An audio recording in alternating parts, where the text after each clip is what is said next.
Hey everyone, welcome back to the channel. Next to me here sits a 2001 EasyGo TXT 36 volt that we're going to convert over to lithium using a battery from Vatrer battery. Come along for the ride, let's get started.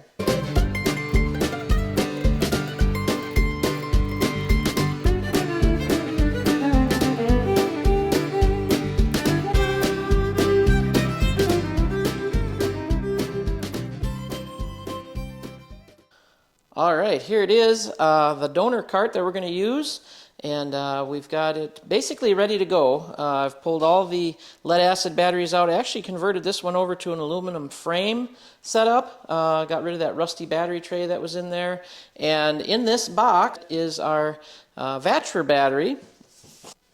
Haven't even taken it out of the box yet. Our friends over at Vatrer Battery asked me if I could do a video on a 36 volt EasyGo, and I said absolutely. So here we go. We'll get it unboxed. I'll take some measurements. We'll get an idea of how it's going to sit down in there, and I'll show you just how easy this is to do.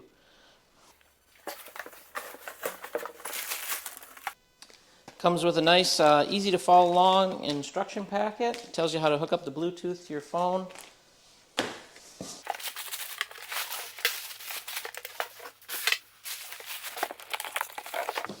Got the battery out. We've got our charger set up in here. We'll go through that a little bit later. And in this box we should have our LCD screen. And again, we'll go through that a little bit later as well. Alright, so this is going to be a 105 amp hour battery. I really like how compact it is. Coming in at just under 13 inches wide, and with the handles probably about 10 inches tall, and with the feed extensions for the hold down we're looking at about 18 inches. Alright, and like I mentioned, this is going to be our LCD display screen. I really like this setup. It's just plug and play, goes right into here. This is going to plug into the screen. I'll get this dug out of here and show you a little closer. So our LCD screen will be able to mount up under the dash. We can run the wire, and again, it's a plug and play setup. So it's just going to be plugging these two together. Get that where you can see it. There we go. And a nice bag of hardware here. So we got some covers for the positive and negative, and then of course some bolts for the positive and negative as well to put our cables on there. So let's go over to the cart and see how it's going to fit. So this cart, I had put the aluminum frame in, like I mentioned, and I was just doing some measuring, and we've got about 11 inches here, so that battery is not going to fit down completely inside there unless I remove one of these center sections, which I might do. That's going to take a little fabbing, cutting off some of these brackets, which we're not going to need anyway. That would be for the original hold down. So I'm thinking if I do some finagling here, I can slide this one way or the other and get that to sit right where we want it. So let me do some measuring and see what we got. So we need about 11 1/4 realistically. I'm thinking if I slot this over just a little bit, and by slot I mean I'll pull this off and we'll use this bolt in this hole, and that'll gain us almost exactly what we need. And then I can notch this out or cut this off completely because we don't need those battery hold downs.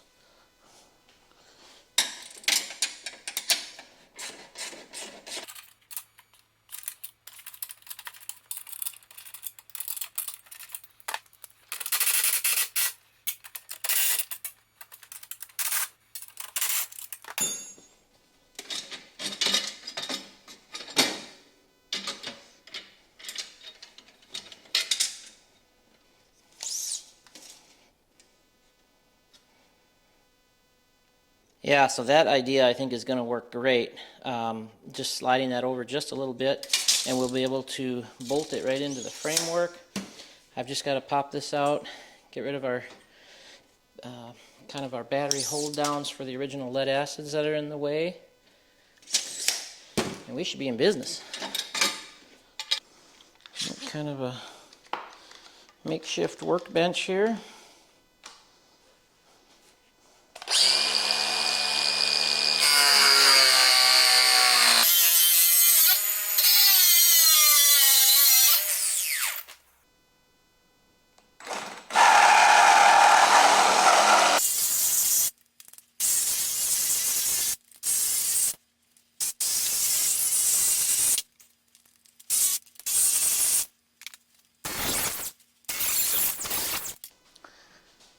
By the way, definitely don't recommend using this tool without the guard. This is kind of one of those do as I say, not as I do things.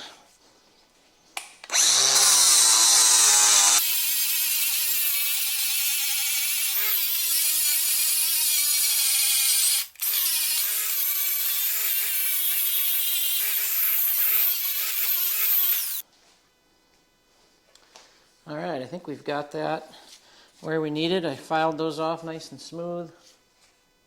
Should be able to just drop it back in just like we had it. Just use the back side hole instead of the front one so we can slide it back and gain our extra clearance that we need.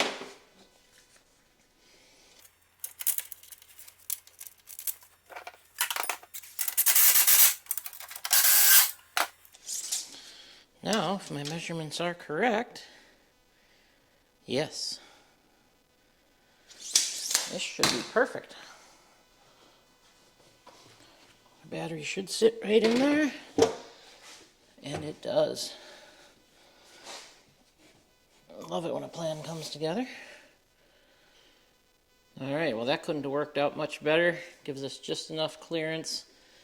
On both sides, I've got it centered in there pretty decent where I like it. And it's going to give us a nice opportunity to put our positive and negative on there. Plenty of room to run our wire for our LCD screen. We'll talk about the charger here in just a minute. Now, there's a couple ways you could fasten this down. One is drill some holes, use some quarter 20 bolts or something. But if you've watched the channel any length of time at all, you already know what I'm going to say here. I'm going to run self-tappers in there. Boom. I wish these were about half the length. I'm out of the shorter ones, but I can always reach up under there and grind the bottoms off of these. They're going to be way too long, but just for convenience sake, that's probably what I'll do. We've got a couple options for the charger. It can be either over there or in the back here. We'll talk about that when we get that far, but let me get it bolted in and see how that goes.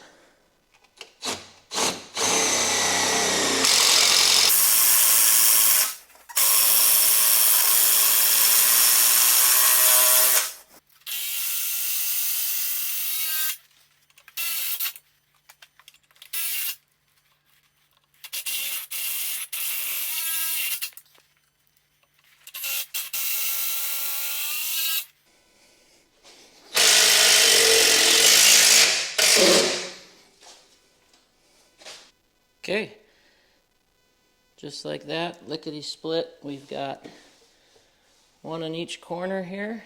Hopefully my camera will focus. Now I'll grab that charger and we'll figure out where a good spot for that is. Charger consists of three components. Obviously the charger itself, and then two pigtails. One pigtail is going to plug into here and go to the battery. The other pigtail is going to plug into the other side, and that will be where you plug it in to charge it. So now it's just a matter of deciding where I want to put it. I could put it catty corner over here and kind of keep it out of the way of like road debris and things.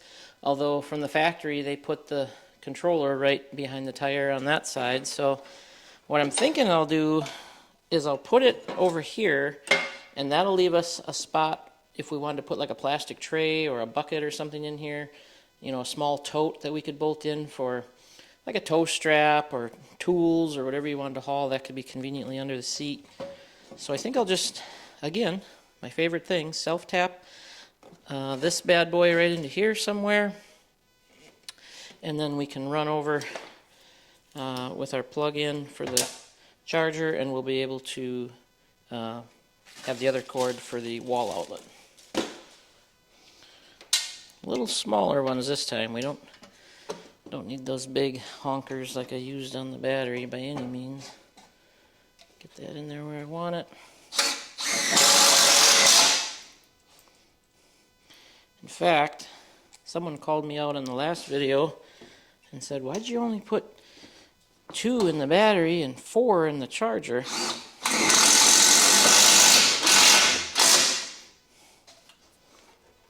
Well, there was a couple reasons for that. One was I knew that cart had to come back apart and I would be doing something else with the mounting plate. And two, I probably got a little over carried away with the charger hold down. So I'm only using 2 on this charger is what I'm getting at. Now this just clips together like that, and that's going to give you your positive and negative for your charger.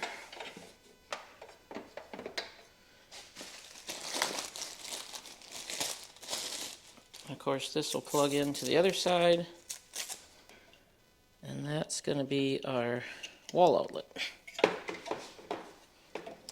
So we'll set that down in there for a second. My goal here is to try to get you in close enough where you can see what I'm doing without getting my hands in the way. Now these are marked. Battery positive is actually brown, battery negative is blue, so just be aware of that. Went into our hardware kit, and I like to use the shorter ones just because I don't want to damage the battery by threading it in too far. Probably got my hands in the way here, sorry. So what I was saying is the shorter of the bolts, there's a short and a long. And if you're not stacking a bunch of cables up here, I think short is probably a better option just because, I've already got this wrong. You wouldn't want to thread too far in and damage the internals of that battery. That would be a bad day. Although I don't know if it's possible, but I'm just speaking from experience in the automotive world. That's what I would do. Alright, let's get our negative on here, hand tight. Grab our positive. This cart doesn't have any headlights or any accessories, so we don't have a voltage reducer to contend with. It's literally just going to be positive and negative to the controller and positive and negative from the charger. Go ahead and snug these down.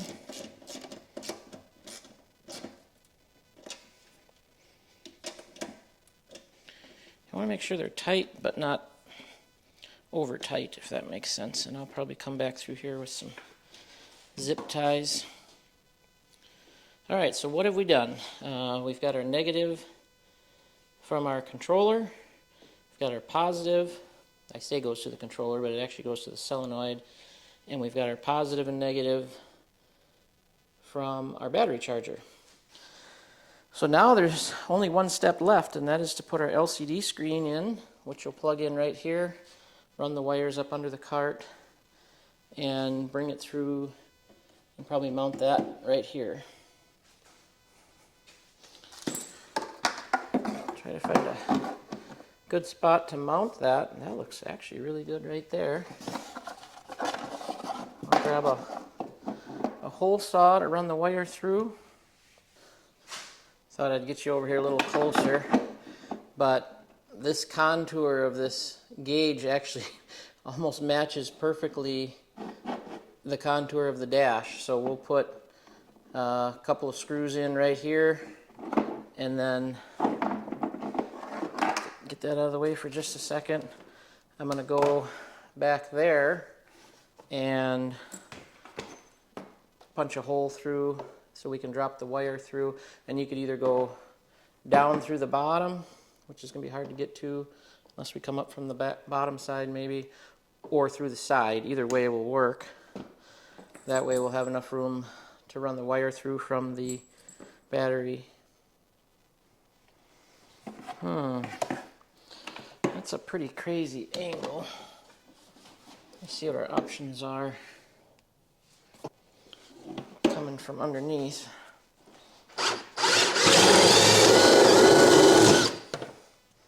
I was trying to capture that for you, and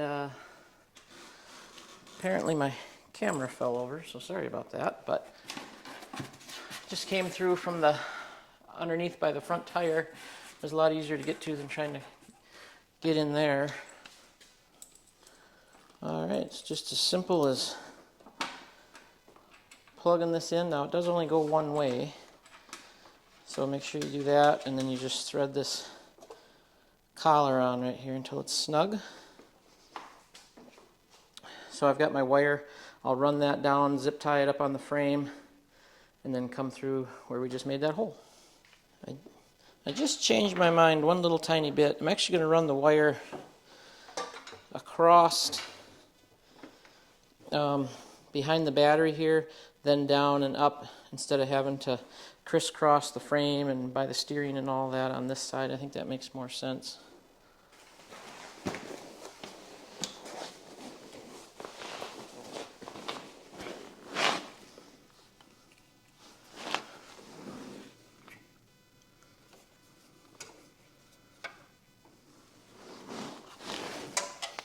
There's already provisions in the frame over here for like a headlight wiring.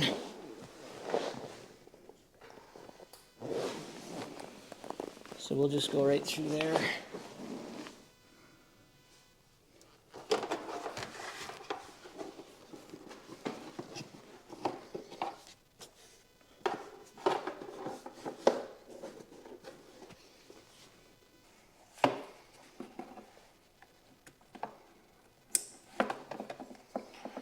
Heard that nice click when it went together. Grab a couple of screws to go in there.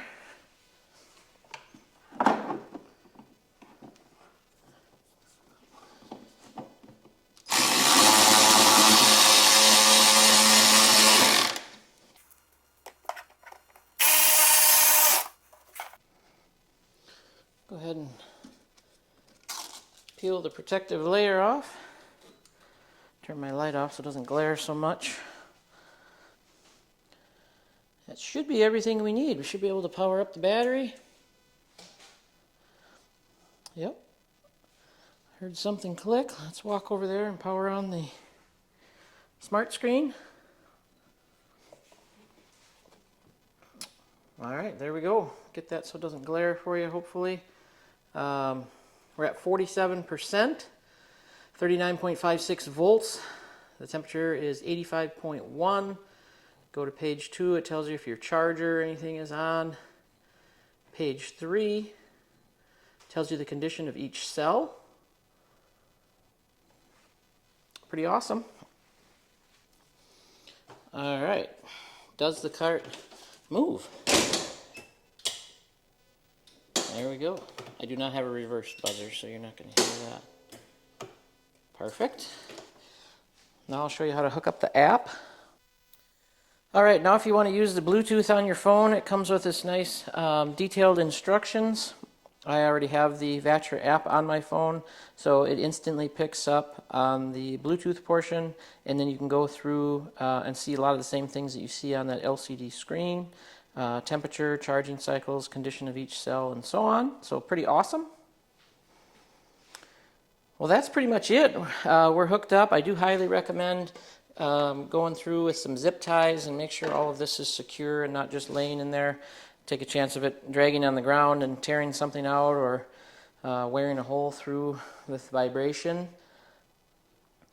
All right, now you might be at home thinking, well, I don't have the resources to fabricate and you know, do what you did with the center brace there. That's okay. You could actually put like a 2x6 or a 2x4 and raise that up to this level, and then bolt everything down that way. You can use self tappers like I did, which is super easy, or you could literally drill and use, like I said, like a 1/4-20 or a 5/16, whatever you want, and bolt in there. So don't stress over that. If you don't have a way to do that, or if your battery tray is real rusty and you don't want to mess with it, you can still get this install done with a little creativity. The only thing you want to do is just make sure the battery is secure in there.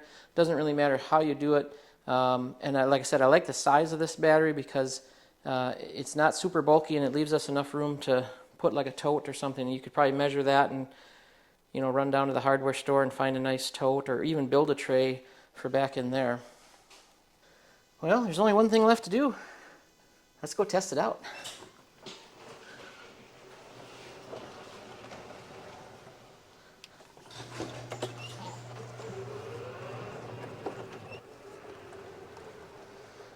Wow. This thing is a rocket ship now. Well, that's going to do it for this episode. Big thank you to Vatrer Battery for helping us out on this video and letting us showcase their product. Make sure you head on over to vatrerpower.com and use my promo code CRAZY5OFF. Hopefully you feel confident enough to tackle this on your own. If you have any questions, drop a comment below. I'll answer if I can. You can also head on over to my Facebook page, Cart Crazy, and message me there. Sometimes that's a little easier. What's up next for this cart? I'm not sure. I've had it for quite a while. I've rolled some ideas around in my head. I'd like to hear what you all think, so make sure you comment below. Tell me what you think I should do with this guy. I thought about doing a storm body and kind of a Swamp Thing 2, I guess. I did sell Swamp Thing a couple weeks ago, my personal cart, so I am looking to get into another project for a personal cart, so not really sure.